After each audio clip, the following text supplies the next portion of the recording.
This is a Radio Dog podcast production. Welcome to the Rick Dollar Show podcast. Here's a guy who thought those voices in his head sounded familiar. Your host, Rick Dollar. Hey folks, I got to sit down with the one and only Tim Shelton from NewFound Road, and this is how that went. Rick Dollar for the Rick Dollar Show and the Rick Dollar Show podcast. And do not adjust your television screen. That is Tim Shelton with me today. How are you, sir? Look at that. Good. How are you? Hey, that was a cool little look thing you did there. I got to work on that. I need to do that, you know? No, actually, I'm trying to keep the cat away. So that is not, to get this correct, that's not your spare cat. That just is the cat, right? The one and only. I just want to kind of go over some things real quick. I mean, this 25-year anniversary thing is, I didn't even see that coming, dude. I mean, I don't understand. It doesn't seem like it should be that long. I'll just put it that way.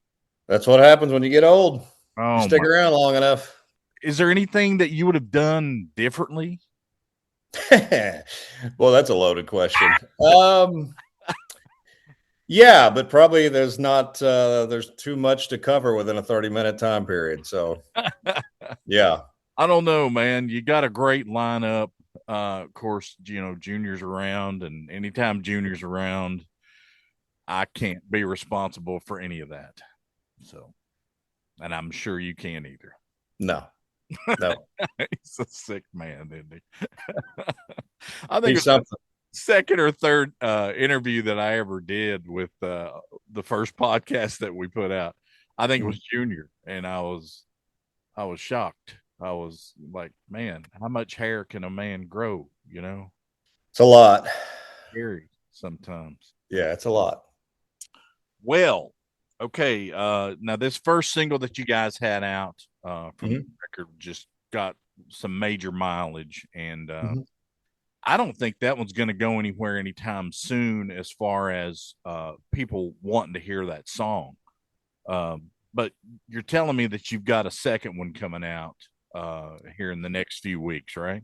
We got a third one coming out. We had so our first one came out in November. Need to get some highway in, and then we did a gospel song.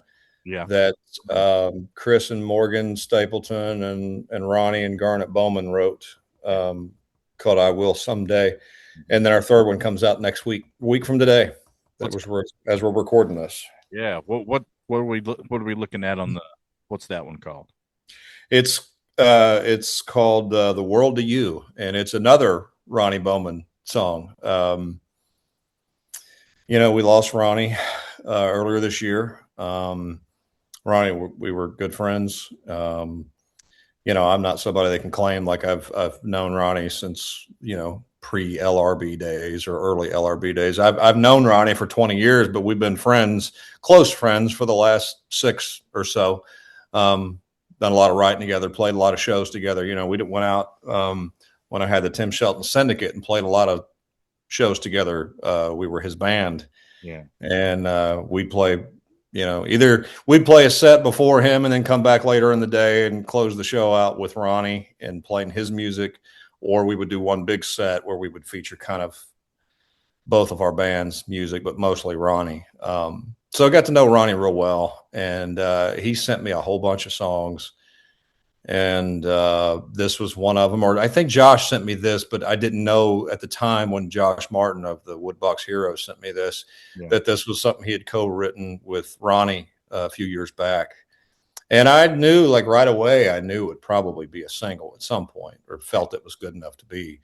And it feels like a song that Tony Rice would have recorded around the Native American era. You know, it's kind of got that vibe to me. So, you know, it feels like that kind of material to me when I think about it. I gotcha. What's your fondest memory of having Ronnie around? Being on stage with him, performing with him, singing with him. But you know, there's many, because like just hanging out with him, like he was a special human being. I mean, talent aside, like that's the obvious, easy part to talk about. But like when you got to know him, he was just such a Ronnie was an encourager. Yeah. I've heard a lot of people say different things about Ronnie Bowman. Like you're talking about, I think the talent and all that stuff's a give me, but he was just a great person. Just a very warm, special, unique individual that made you feel, for example, like I'd written with people and gone to their house and written with, Tim Stafford and Josh Schilling and some other great musicians, but I'd never gone to like a formal writing room at a publisher's office in Nashville and written until I wrote with Ronnie. And we went there and I felt like, I had a little imposter syndrome, because Ronnie's written all these hit songs, huge songs, massive hit songs, and not just great bluegrass tunes, but like Song of the Year CMA, so I had imposter syndrome because I dabble in writing, like I don't consider myself some amazing writer, but he makes you feel like you belong. And he was just a special guy. Like he made you feel special. He made you feel like, we never got off the phone or saw each other where he didn't tell you he loved you and you knew he meant it. Yeah, I've heard that from more than one. I was talking to Tominski the other day and he was telling me the same thing. He's like, this dude was just not from here. There's just, he was from here, but he was like this most special thing. Well, he was, talent aside. I mean, I've never had more fun on stage than being next to Ronnie singing with him, but just being with him backstage and hanging out and talking on the phone, like he was just a special guy. He was a unique person and just an encourager. So what would you do differently if you could do everything all over again with oh Lord, Tim Shelton, whole nine? I got There's probably a lot of things. We started out doing all gospel music. Right. When NewFound Road first started. And I think I probably would not have gone that route just exclusively to gospel music. I think I would have just done what we do now, which is feature gospel music, of course, because I love that stuff. I grew up with it. It's what I cut my teeth on. It's the first place I ever sang was church. But I love all kinds of music. And I don't think I would have got myself pigeonholed early on. Yeah, for just one thing. Yeah, but that's a big one. We're so massive at it. I mean, for a long time, that was just what you did. Mm-hmm. But now I'm seeing a whole nother dimension in what's happening with NewFound Road with these hit songs and the way that you're handling things. And I just think it's a growth spurt or something's growing in what NewFound Road was doing. I mean, do you agree with that, or am I just out in left field? There's a place tucked away in the mountains where time slows down just enough for you to catch your breath. And that place is Marion, Virginia. Known as America's coolest hometown, Marion blends rich Appalachian heritage with a fresh, vibrant energy that you can feel the moment you arrive. Stroll historic Main Street.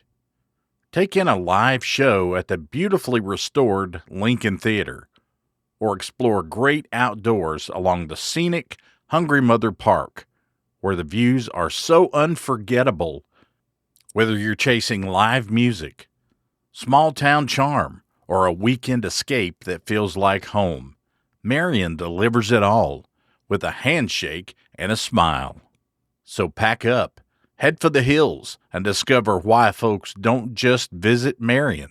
They come back again and again. Plan your trip today and experience Marion, Virginia, where the mountains meet the music. And now, back to more fun. I don't know. It's hard for me to say because I'm not on the outside looking in, I don't know what people's perception is or anything else. I just know what I do from the inside.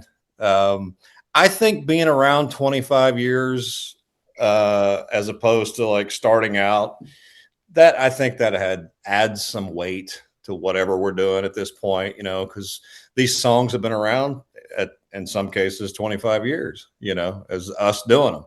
And some of them not quite that long, but, with it's interesting. Like, we didn't play music for years. Yeah. We took over a decade off the road as NewFound Road, but we were still getting a couple of million streams a year on Spotify without releasing anything, so people still liked it. And then a song that we cut years ago, I think it was on the Life in a Song record. We did an acapella. It's the only way I've ever known the song. I'm sure there's been music put in some version out there, but we did When I Get Home, and that song kind of went viral on TikTok and social media. I don't know how that happens. It just did. But yeah, people seem to like what we've done over the years, and I'm really grateful for it. But yeah, I think just being around 25 years doesn't hurt anything, Yeah, I think we've tried to raise the bar every time we make a new record. I think everybody does, but we've really tried to do that, and we've really tried to do that with the live show too. Well, I mean, with your vocals and what guys you've had around you all this time, in and out, and here and there, mm-hmm. When you can pull off an a cappella number like that, that shows the teeth, I think, of the vocalist and the arrangement, and the whole nine. And that just doesn't happen anymore. Not very often. Yeah. I mean, I guess there's still some bands out there doing it, but yeah, I don't know how many. I really haven't thought about it, to be honest, but not many. I just do what I try to do, the music I like, and find songs that I like that speak to me, and hope that I've got a pretty good gauge on what I think people will like. It doesn't necessarily mean radio will like it, but I know what the live audience will like for sure. I've got a pretty good radar for that.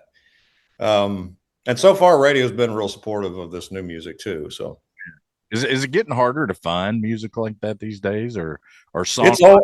It's always been hard because I'm just real picky about what we do, and I find myself, I really dig like the old stuff, and it's kind of like, I don't know if it's been by design or if it's just whatever, but I like doing, I like throwing a few covers on an album. I like giving a fresh take on an old song, or our version of an old song, and people seem to like it too. So here we are. I'd love to hear you guys cover a Stanley Brothers tune. Oh, we have. Yeah, we do. Yeah. I mean, that would be a really good thing, I think, for your next record. That's just me. Okay. Yeah. But, yeah. Nobody could do it like they could, man. I mean, I remember the first time I heard a Stanley Brothers tune, I was freaked out. I mean, and I was young. I was like 13 years old. Mm-hmm. No idea that two humans could be that close on what they did. Well, they had a real unique style, nobody else sounded like them in that first generation, and even after, really, especially with Ralph. Carter's writing and everything was great, and his singing was great, but Ralph really had this mournful, ancient quality to his voice and his phrasing and how he said things and sang things, that I don't think it's been duplicated. People have tried to imitate a lot of their style of music over the years, and us included. But yeah, Ralph especially had a real unique quality to his voice. I don't think there's going to be anybody else like that can actually pull that off anymore. I mean, I think there's guys out there that attempt it on a regular basis, and yeah, I hear it. Yeah. I don't know. Yeah. Well, there's only, I mean, I think all of us that do bluegrass, or most of us, are influenced in some way by either Ralph or the Stanleys. Exactly. But I also think it's good that we kind of try to find our own voice and our own sound, which, you can hear a little bit of Ralph and what we do. And because that's what I cut my teeth on when I first got into bluegrass. It was a lot of Ralph and a lot of Sparks and uh, the Crow record. And then later on, it was the LRB with Ronnie in it, and early Third Time Out records, and Doyle, of course. That's really what I cut my teeth on in bluegrass. And that's all the royalty right there, buddy. Yeah. And then I dug into Flat and Scruggs after all those things, after all those bands I just mentioned. And then Tony, of course, the Manzanita record was the first Tony record I heard aside from the Crow album. But the first Tony Rice album was Manzanita, so that blew my mind first time I heard that. I had no idea. I'd all grown up listening to Stanley Brothers and all these other guys, but dang, I was like, who is this guy? And who does he think he is? And then I found out. Absolutely. I think Tony, there's a couple of musicians and from the first and second generation that I think have influenced more people than anybody. And I think Earl, obviously Monroe, and you'd have to put Tony in the mix of influential artists in bluegrass and acoustic music, because there's so many great guitar players out there, and it all that goes back to him, and his music and those records. Exactly. So I think as far as influential players, musicians, just their instruments alone, not to mention he was a great singer. Like Tony was a monster vocalist in his prime. I don't, I think a lot of people, they get the most popular end of bluegrass a lot of times. And unless they go back and do a little work or get really interested in it, they don't know about these things. Don't forget to subscribe to the Rick Dollar Show podcast.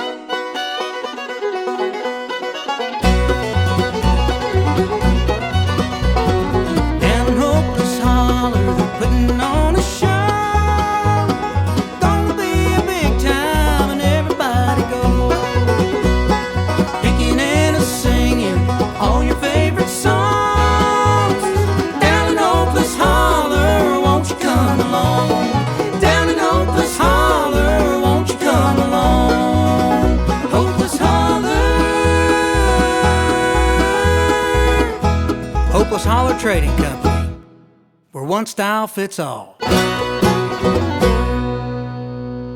Yeah, I don't know. I think it's easier now to find those music that music, because years ago, you'd have to either catch it on some radio show, or if you're lucky to live in an area where it was on, and then you might catch a show on public radio at Saturday night or Sunday night or Saturday morning or whatever. And then otherwise you'd have to go find a record back in the old days, or CD later on, cassettes. But now you can just pull it up, YouTube it, Spotify, Apple Music. It's easy to find. So now when somebody like Billy Strings, who's done obviously amazing things musically and for his career, when somebody like that says, hey, go listen to Larry Sparks on social media, you can guarantee a lot of people are able to go find a Larry Sparks tune and dig into it. So I think it's easier now for people to dig into the old stuff. And I think they are. I think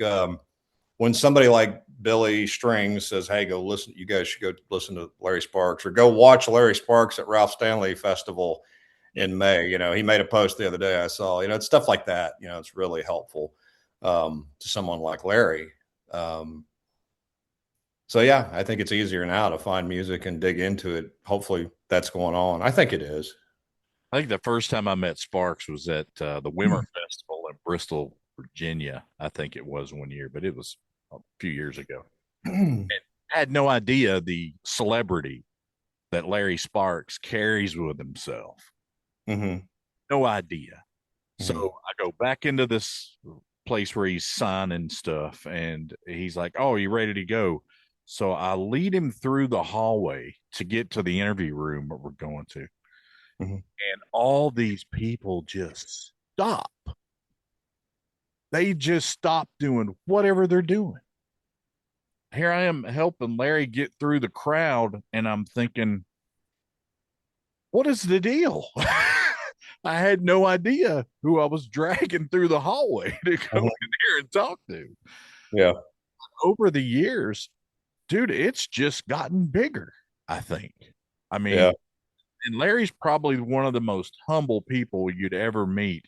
But when he sits down and he gives you a little slice of whatever he wants to put out that day, it's usually a ton of knowledge. And if you sit down and think about it later, you're like, oh crap, that's what he meant by that. Yeah. It was crazy. It was like leading the president through somewhere.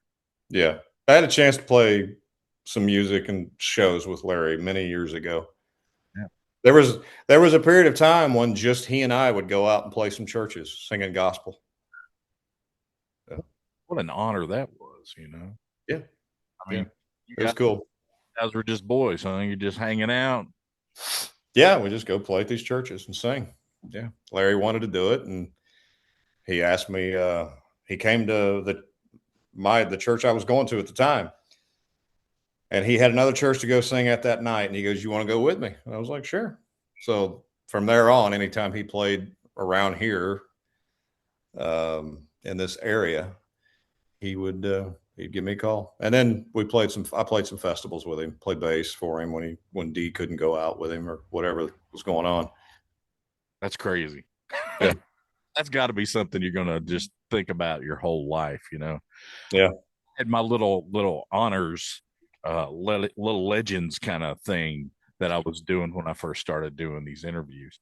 And, I mean, I look back the other day and I was like, Sparks, Doyle, I mean, you name it.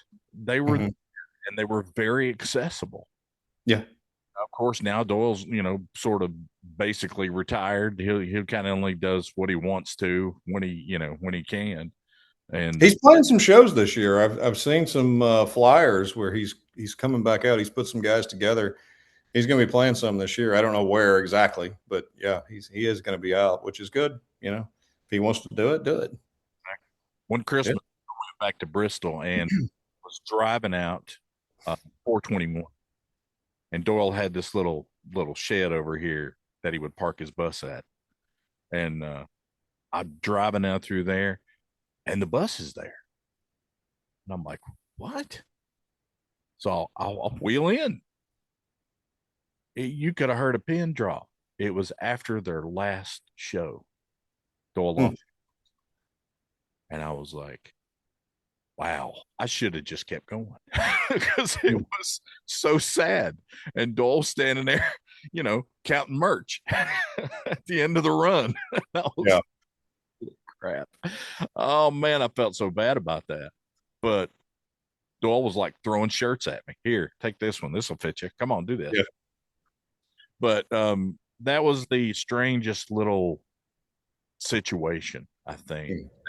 I just kind of wandered in on it, I guess, and didn't want to see it. Yeah. I don't know. Those guys are just special. I mean, all these guys you're talking about are just the backbone of what we have now. And you're talking about Billy Strings and guys like that. That's where they started. They heard that stuff, and then they started sitting around with their dad or their neighbors and people like that. That's how we grew up in Bristol, was just having little jam sessions. My dad was having these jam sessions with the guys from Morel Music Store just about every Friday. It was just a lot of fun. But yeah. So what's going on with you guys as far as the future, man? I mean, you're pumping these great songs out, and it's not like you're pumping them out,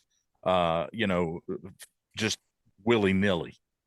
I mean, you're putting out some good stuff. Well, thank you. We try. Yeah, we've got the records done. We signed. So last year we signed with a new booking agency. We signed with Billy Blue Records. Right. And then earlier this year, we teamed up with Hopeless Holler Trading Companies, our tour sponsors. So we've had a tremendous amount of support from all those individuals and companies, and we've got a busy summer ahead of us for sure. Like, it makes me tired looking at my schedule and the travel and the miles that are going to end up being underneath me by the end of the year, but that's part of it. So we've got the new single coming out next week on May 15th. It'll be everywhere music's available. I don't know when the album's coming out yet, but it'll be later this year. And then lots of shows in between, and there's more coming in, all the time. You think about the industry now, how things are working. You're putting out 5-6 singles, and then you're finally dropping the record. In the past, it was always wham, here it is. Listen to all of it, and that was just a strategy now that most labels are using to. People consume music differently. It's a weird time. A lot of people, everybody does this. Bands sell more merch, like t-shirts, than they do CDs. Bands are selling a fair amount of vinyl now. So it's like, people's attention spans are shorter now, mine included, yours, everybody's. It's just you've got to stay in front of people. So that's the point behind releasing these singles, and it's generally, you can release as many as you want. You can spread it out, release the whole record if you want, if you need to. That's a strategy some people use. And then put the whole record out. But people need, the name of the game now is you got to stay in people's minds. And that's through social media and touring and radio. It's all of it. It's everything. So that's kind of what we've done. And we've tried to stay on top of things as much as possible. But, I'm not interested in being a social media influencer, but you kind of have to stay on top of things, but there's a lot of things you got to do as an artist or a band that you don't necessarily want to do, like social media. But, most of us just want to play and sing and go play live music and make records. Check out The Rick Dollar Show on Facebook, Instagram, X, and TikTok at The Rick Dollar Show. To see more great content, check out The Rick Dollar Show on YouTube. The Rick Dollar Show. Hey, if you love real music played by real musicians, it's time you experience a night at Randy Wood's Old Time Pickin' Parlor in Bloomingdale, Georgia. This legendary listening room is where world-class pickers, bluegrass greats, Americana artists, singer-songwriters, and roots musicians take the stage to play the music the way it was meant to be heard, up close, personal, and full of soul. No big arena distractions here, just great sound, great people, and unforgettable live performances in one of the most respected acoustic venues anywhere. Whether it's blazing banjo, sweet harmonies, or a hot fiddle tune that gets your heart going, you'll find it on stage at Randy Wood's. Make plans now to catch an upcoming show. Bring some friends and be part of the music tradition that keeps on living. Randy Wood's Old Time Pickin' Parlor, Bloomingdale, Georgia, where the music never gets old. Check upcoming performances and ticket info online, and we'll see you at the Pickin' Parlor. Back to your original question, that's why people release all those songs, because people's attention spans have been shortened with everything. There's just a bombardment of news and music and entertainment on through the internet, and so there's that part of it. In bluegrass, I think there are fewer festivals than there were 20 years ago, 25 years ago. Doyle and I were talking about this a few years ago. There was a whole circuit of just bluegrass gospel shows and festivals. There's a couple of those left, but by and large, they're gone. So, it wasn't uncommon for a 2 or 3 year period of time, maybe longer, where NewFound Road, Dole Lawson and Quicksilver, the Isaacs, the Lewis family, the Primitives, and sometimes Mountain Heart, we'd be on an all gospel show somewhere, you know, and we did that probably 1 or 2 weekends a month. We'd have that same lineup. And, you know, we might be in Coleman, Alabama one night and Arkansas the next. And I remember one time a couple of us hopped on the Isaacs bus because we played in Coleman and then we had to go to West or Arkansas somewhere. Maybe Waldron, I don't remember, but many years ago. But I remember hopping on their bus just so we could sleep a few hours. And then we traded off with one of the other guys in the band and took over driving duties in the van. But yeah, we did that often. There was a whole circuit of just bluegrass gospel. That's not a thing anymore. Like I said, there's a handful of shows that do that. But so I think there's fewer places to play festival. There are fewer festivals, I should say. There's not necessarily fewer places to play. We've been fortunate, like, to get into other venues where it's not just, they just don't just feature bluegrass music, but people seem to like what we do, and we fit in some of those rooms. So that's a plus, and I'm grateful for that. But those are some of the key differences in the business over the last 25 years is that people just don't buy physical product like they used to. And then there's fewer festivals to play. Versatility, though, with you guys is just, you know, you guys are just oozing it. It's Well, thank you. so much, so well for you that, you know, I was talking to somebody the other day about Slagle's pasture in Elizabeth in Tennessee. When I was growing up, that was the first place I ever went. I'll believe it. I mean, now that I look back, you know, I was watching Ralph Stanley and had no idea who the guy was. I was just thinking, who's this little guy up here, man? But he sounds like he's about 12 feet tall, you know? So there again, these things are changing. And I think that festivals as a whole could possibly go the way of the Goonie Bird, as they say. But I think that they're going to get a little more organized and a little more compacted. That would be my way of looking at things. I mean, when you can do a gospel day and then, you know, have night shows that are just unreal, you know, with big names like you guys. I don't know. I'm just seeing a lot of crazy stuff. I think these guys that are promoters are trying to find that niche and find out what's going to work with the biggest amount of people. Mm-hmm. Yeah, I think what I'm seeing as far as festivals go, the music festivals that feature a little bit of country or a little bit of this, like, whatever you call somebody, like a Red Clay Strays, or and then they may have Billy Strings on the bill. I think those festivals tend to draw more crowds in because they're so versatile, and but they're also from a producer standpoint, a promoter standpoint, they're also way more expensive to produce. But I don't know what the you know, there's definitely challenges ahead. I don't know if the festivals will go away. I think the festivals that don't try to adapt eventually may go away.